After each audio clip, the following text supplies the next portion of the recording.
Step right up, pick your number because we're spinning the quarterback roulette wheel today. Who lands where and who has the best chance to start? Then we get into, is the number one pick set? Or has this week changed the whole thing due to free agency? And then we'll make some selections for our favorites with We Like Fits for Fits. Welcome to Locked On NFL Draft. You are Locked On NFL Draft, your daily podcast covering the NFL Draft. Part of the Locked On Podcast Network, your team every day.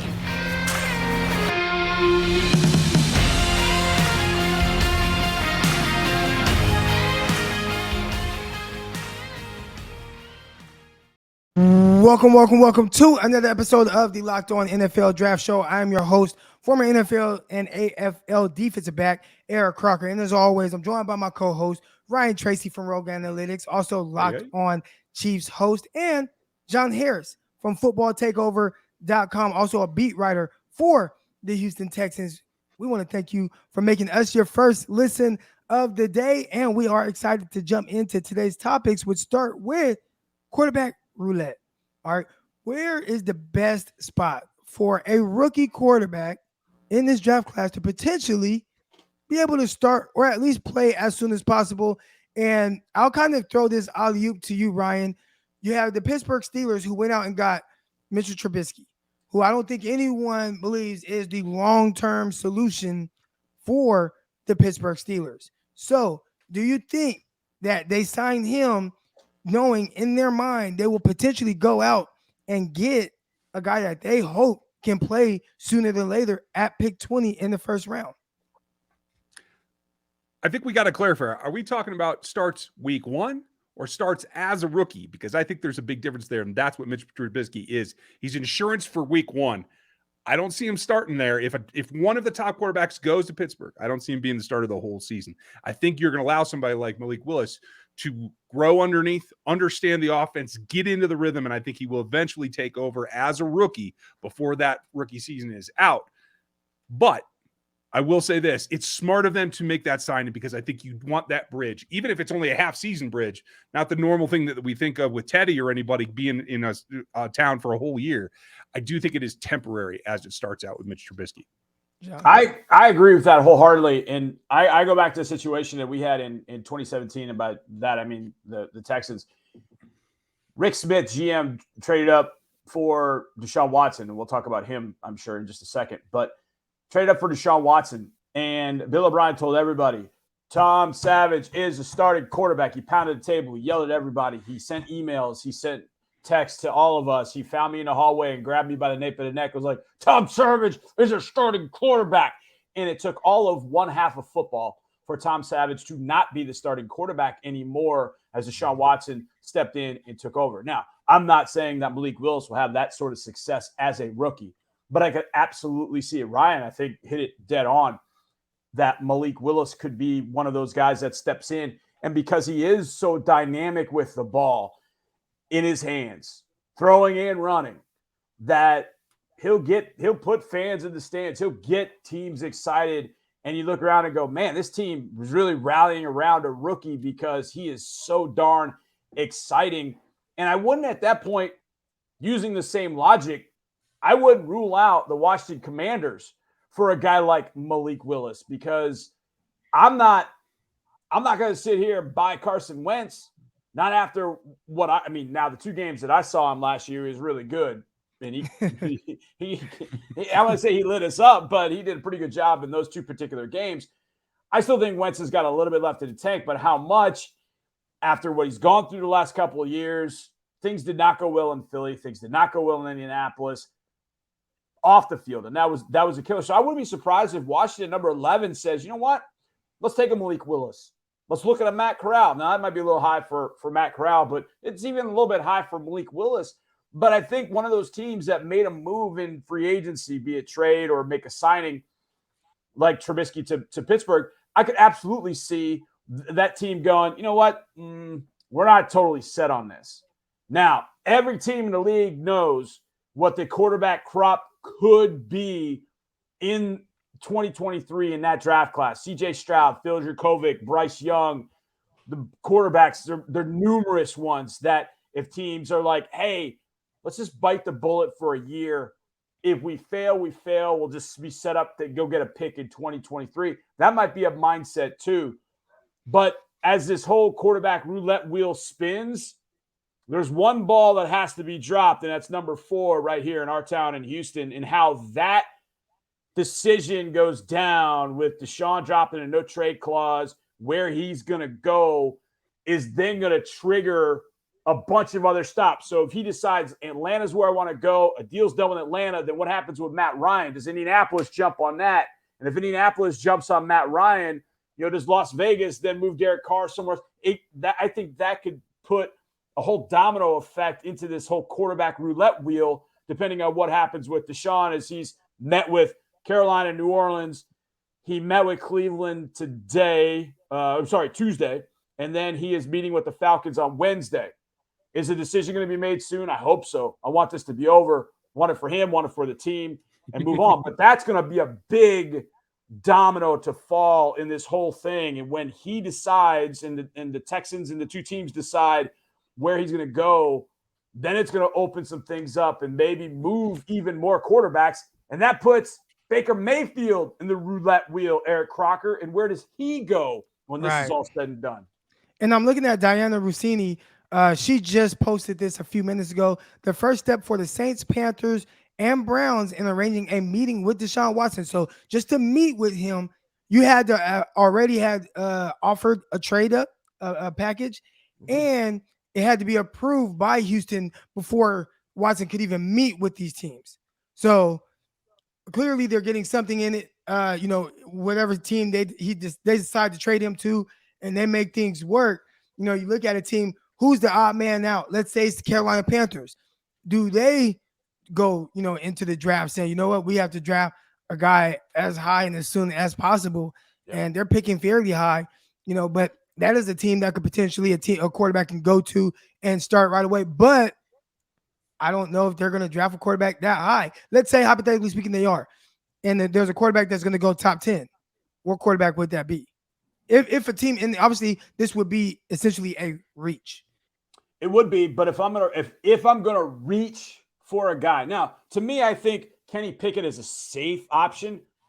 But if I'm gonna reach for a guy in the top 10, I'm just gonna go full on and roll the dice with Malik Willis, because he's gonna be exciting. And if I'm drafting the top 10, more than likely my offensive line is still a little shaky.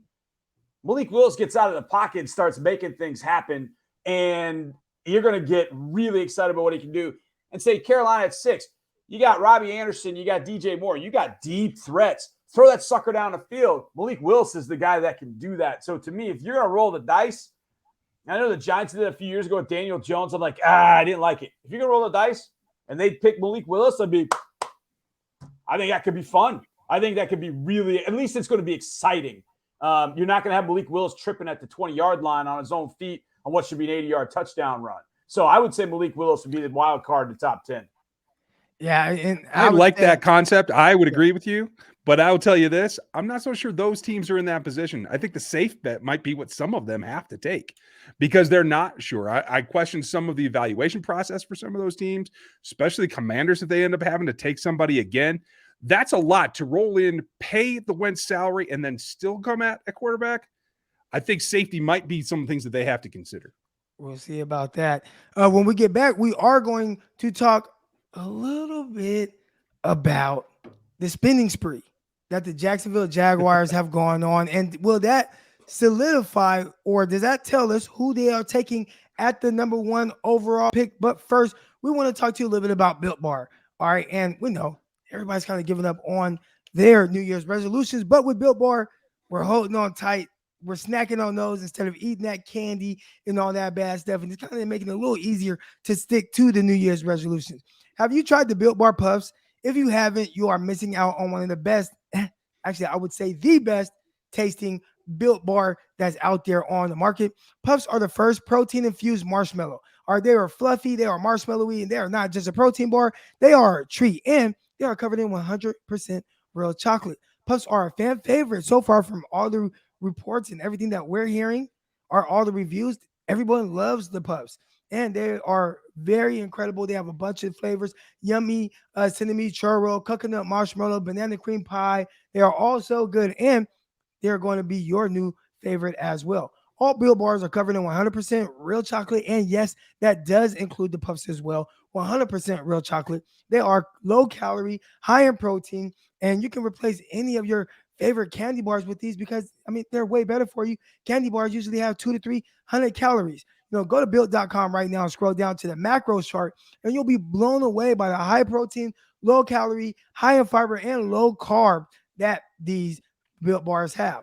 All right, most Built Bars contain 130 calories, 4 grams of sugar, 4 net carbs, and 17 grams of protein. Compare that to any candy bar, which usually has about 240 calories, 30 grams of sugar, and dozens of net carbs. Man, that stuff is not good for you.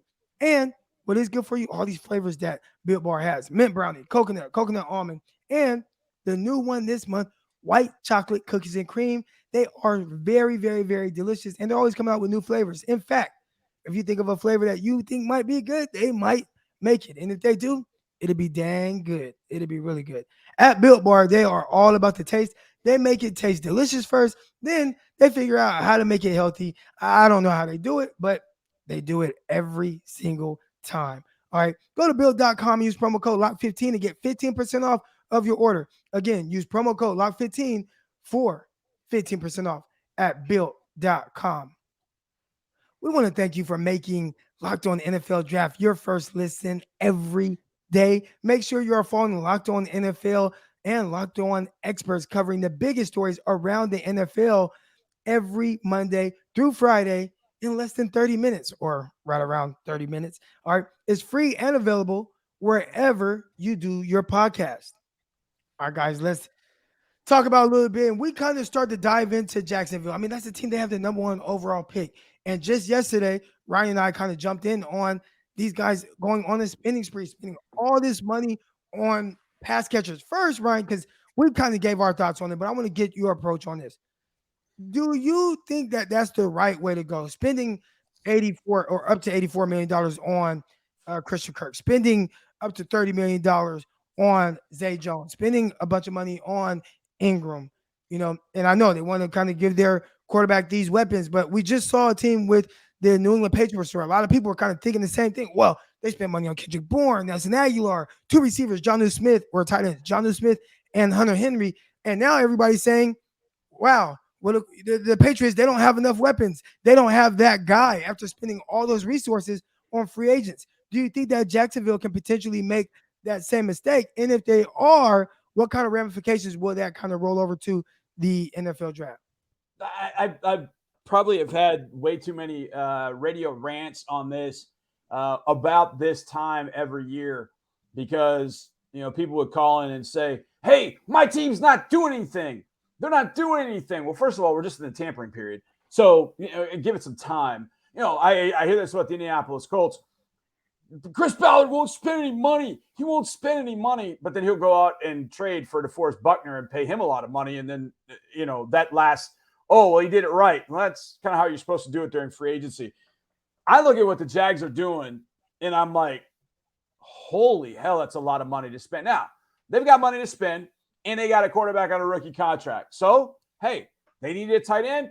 Go and get Evan Ingram. Okay, they need a receiver. And I think the Evan Ingram deal is actually not really sort of symbolic or emblematic of kind of the issue, if you will. But Evan Ingram, 1 year, $9 million. Okay. If he stays healthy, it's pretty good value. But you pay Christian Kirk that kind of money? Whoa. All right. I know you have to get playmakers. I get it. And you pay Zay Jones. You already paid for Marvin Jones last year. To me, where it got interesting was I don't think money spent on Brandon Sheriff is money that's not well spent. I think it's well spent money on Brandon Sheriff. But the franchise Cam Robinson was shocking, especially with Evan Neal and Ike Ekwonu at the top of the draft. And so when I saw Cam Robinson, like, man, that's a large number. And I think it's a second franchise tag. That's a big number for a guy who's not worth it, really, in all honesty. And it's a guy they could have taken with number 1 with Evan Neal or Ike Ekwonu. And yeah, those guys would struggle. The rookies over the left side, like, I get it. It would be hard It is hard to be a rookie left tackle. But maybe what it tells us is, okay, they've wanted and they've thought about going defense at number 1 overall. And they've added some pieces defensively. They've added a lot of vowels with Folu Fadakasi from out of the Jets, and then Foy Oluokun with Atlanta. And I hopefully did that right. I said to our play-by-play voice, Mark Vandermeer, I said, hey, good luck. You got to say those names. And then we went ahead and today apparently signed Obo Okoronkwo. And Mark is just like, oh, my God. So, anyways, the point being, I don't mind him spending the money. And Jacksonville's got to do it a little bit differently. And I saw some people saying the NFL is sort of mad at Trent Baalke. It's like, no, you have to do that to get players to come to Jacksonville. I love Jacksonville City. I lived there for 7 years. It's a great city. But I guarantee you it's not where free agents are thinking unless the green is put in front of them. And they've done that. So they have to pay a premium to get players. What I think it's done is really made that number 1 pick pretty easy to figure out. They're going to go, I think, they're going to go Hutchinson. I think they're going defensive end with that pick because you look at what they got at the edge. Yeah, they got Josh Allen, but there aren't any other playmakers, and they need it badly. I just hope they don't pull a fast one and get Kyle Hamilton. I'm hoping he waits until pick number 3 because that's who I want, Houston. But Jacksonville, I get what they're trying to do, but they've done this before, and it's not worked out. It's not worked out at all. I think the pieces look good on paper, but, man, all this money is going to end up turning around and biting them in the backside, especially if Trevor Lawrence doesn't take that step up, which I saw you, Eric Crocker, mention that about his final couple of years at Clemson and throwing the football. He struggled a bit, and those struggles seem to carry over, but I kind of put a little bit more of his Jaguars struggles on Urban Meyer and what he had going on. I think Doug Peterson will really see what Trevor Lawrence is all about. Yeah, I actually thought Trevor Lawrence, the thing I was most impressed with watching him on film was actually his ability to run. I thought he was a better runner. And maybe I was just caught off guard when you actually dive into the film and you're like, hey, this guy is not just a mobile quarterback. Like, he's a running quarterback. Like, he will run. He will take off. They used him a ton in the red zone. And one thing that was clear while watching guys like T. Higgins and Ross was, I don't want to say they're bailing him out, but he would just throw the ball in kind of the area of those guys, and they would come down with it. And I thought they did a terrific job of, making their quarterback look kind of good. So I wasn't as impressed from just a pure arm talent perspective with Trevor Lawrence as other people that were kind of saying that he was the generational guy there. But let's say, obviously they have these weapons, they have these things, what do they do at number 1? Or like, is it for sure that, and obviously they locked in Cam Robinson at tackle. So do y'all think that they are kind of playing their hand to potentially take an edge rusher, either Aiden Hutchinson, who I would expect to be the number 1 pick in this scenario, or potentially Kayvon Thibodeau, who some people kind of have sliding down a little bit in the top 10? Ryan, I'll go first on this one. I think it's Hutchinson. I think that probably makes the most sense. And for a place that consistently needs to put butts in seats, a guy that was a Heisman finalist, not to say that always matters.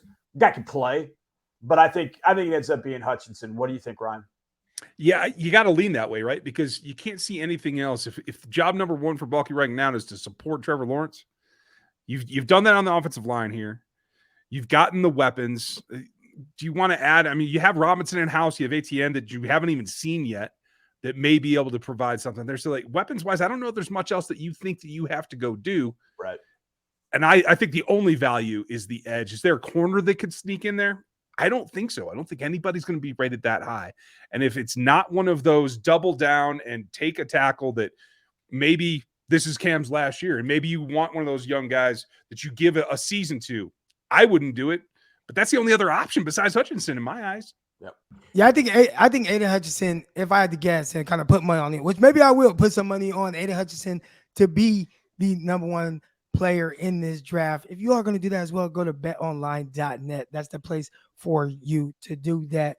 When we come back, we're going to do some really fun things. We're going to pick a free agent guy for our respective teams. And then how does that affect our team's picks in the draft? And we're going to draft a player for our team as well. All right, so stay tuned for that. All right, guys, now we are picking free agents and a draft pick for our teams. And, I like to start with the guest, John Harris here. Houston Texans. What free agents would you really like? All right, just one good guy. I know for you guys have kind of lost a safety there, Eric Reed. Yep. Eric Reed, excuse me. You got Reed going to Eric Reed's his brother, but you got Reed going to the Kansas City Chiefs. Got the Locked On Chiefs host here. All right. So you lose Reed, you lose a safety. All right. You obviously picking number 3 overall. You're probably going to lose Deshaun Watson very soon. It looks like it's about to happen any day now. All right. So where do they start in free agency? And then what do they do in the draft? Houston Texans.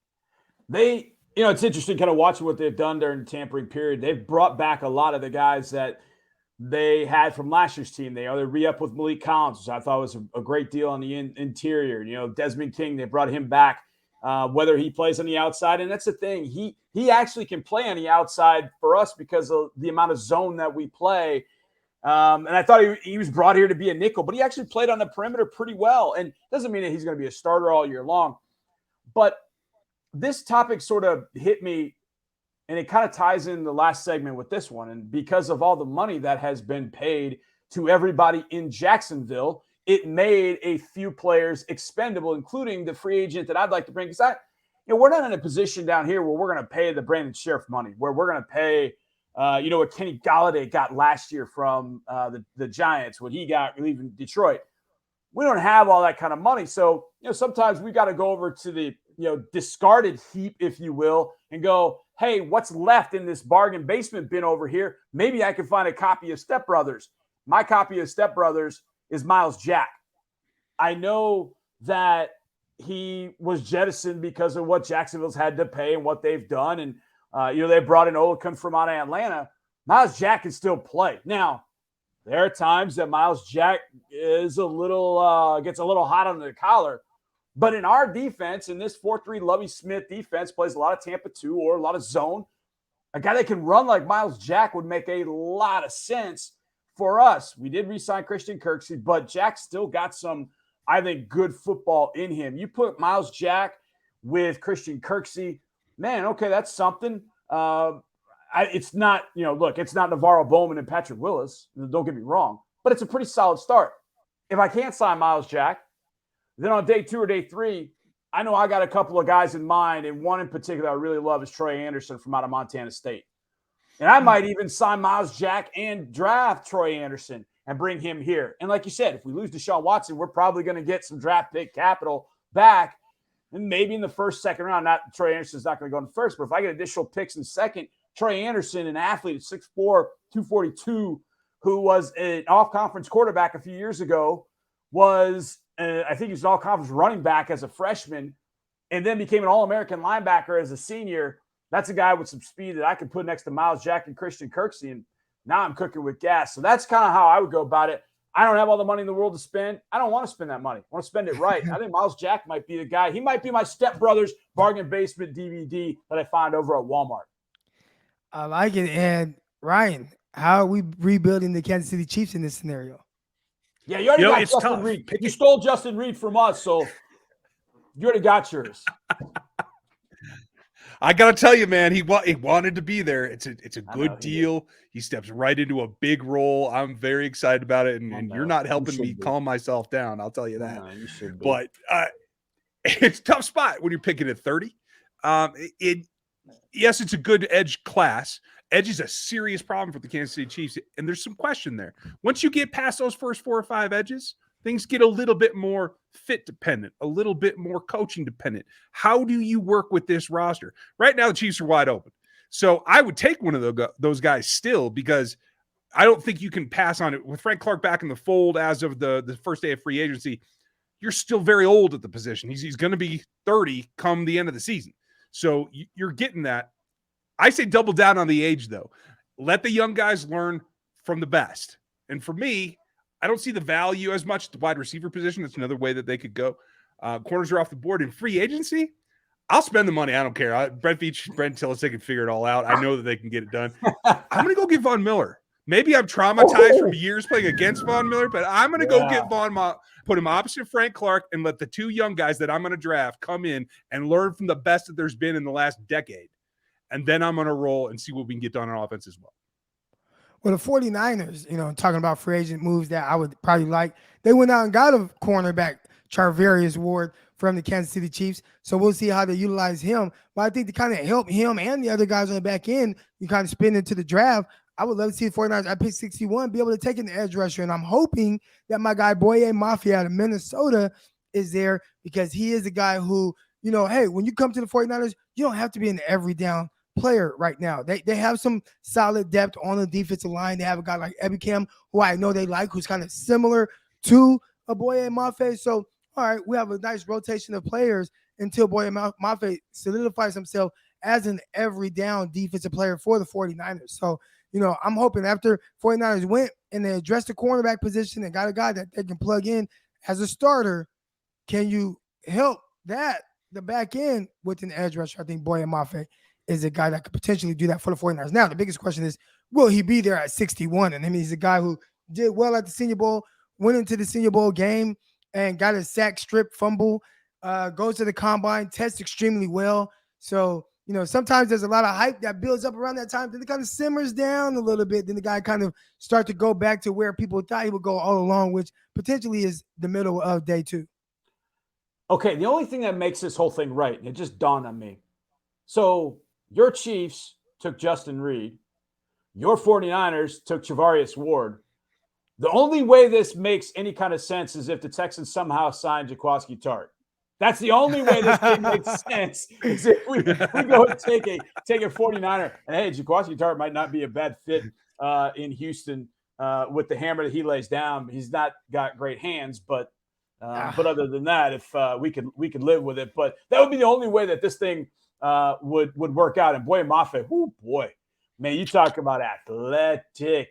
That guy, I think he's got room to learn the pass rush game a little bit. I think he's still raw, but man, holy smokes. The Senior Bowl, it was like he would beat a guy, and it was like he'd kind of walk back to the huddle like, oh, what did I just do? I think he's got a ton of potential. Yeah. But man, you don't think the 49ers have got enough up front? Those guys are ridiculously good. Eric, I saw them up close in week 17 last year. Yeah. And they didn't even have everybody.